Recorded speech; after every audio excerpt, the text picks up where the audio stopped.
Hi world, I am Dion Thompson, and I sing for a band called the Cult Ov Crowley. My name is Buster Hobart. People call me Bobo. On stage, I play guitar and I sing sometimes. Okay. Yeah. My name's Alphonse. I play bass for the Cult of Crowley. I am Professor Hill Trash Ward of the Cult of Crowley. I play guitar and do musical things as well as mystical things. I'm Diddles, and you're watching the motherfucking Disney Channel, dude. I've been known to hit a little skin. Who thought of the name, the Cult of Crowley?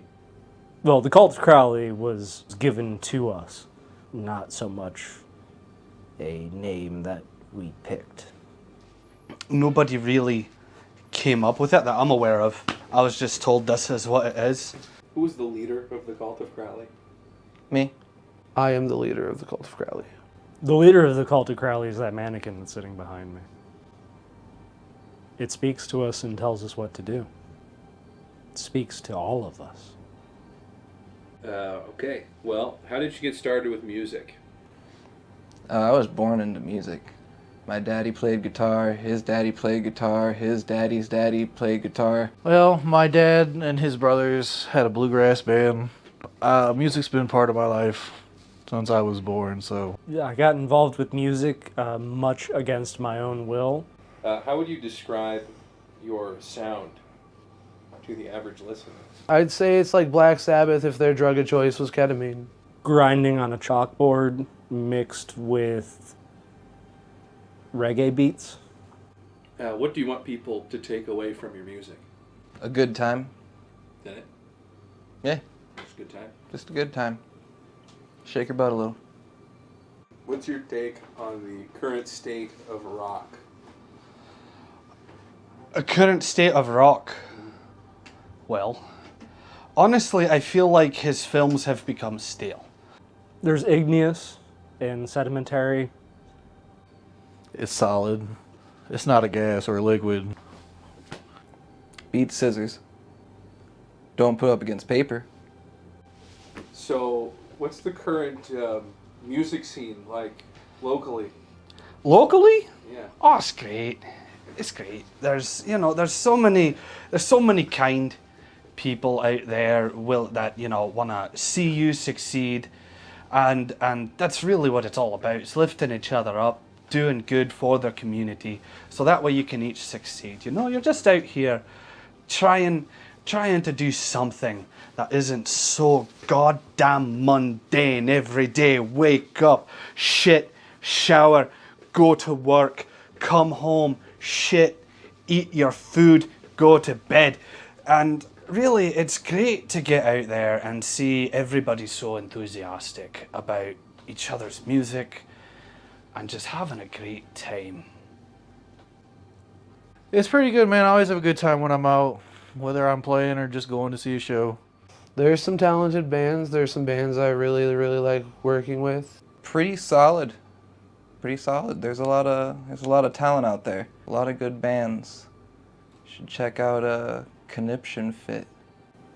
Those are the homies. It's a scene of music, mostly of the live variety. So there's been a global pandemic happening for a few years. How has that affected what you do? We were going very hard before the pandemic. We were playing like every other weekend at least.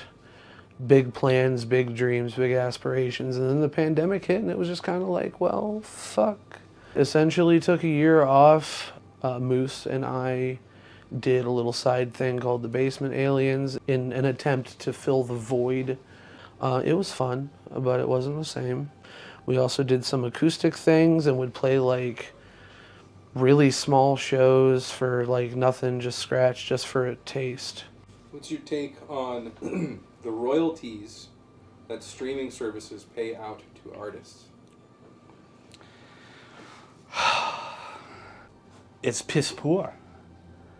These streaming services have come in and taking something that takes time and effort and emotionality to create art. They've taken the art and they're regurgitating it for massive profits that they get from their subscription fees, while paying artists literally half a penny sometime for a stream. And it's part of what is killing the music industry. So you got you could pick 3 bands in the whole world ever that you would tour with. Who would they be? Igor Stravinsky's orchestra, the one that caused the riot. I guess the Murder Junkies, and Merzbow. Right out of the gate, Ruby the Hatchet. Absolutely love them, love what they do. Incredible people. Telekinetic Yeti, great guys. Alex and Rocky, they're wonderful people, make great music. And Disney on Ice. Disney on Ice. Hey, love to do a Disney on Ice tour. Do you have any closing thoughts or any shout-outs? Shout out to Jeff Koval with Stay Level Recording in Akron. He's the one putting together our album. Shout out to Richard Gere for being, you know, the Moth Daddy, one of the patriarchs of the Cult of Crowley. Shout out to Carl Jung and Pablo Escobar. Do you have any anyone you would like to shout out?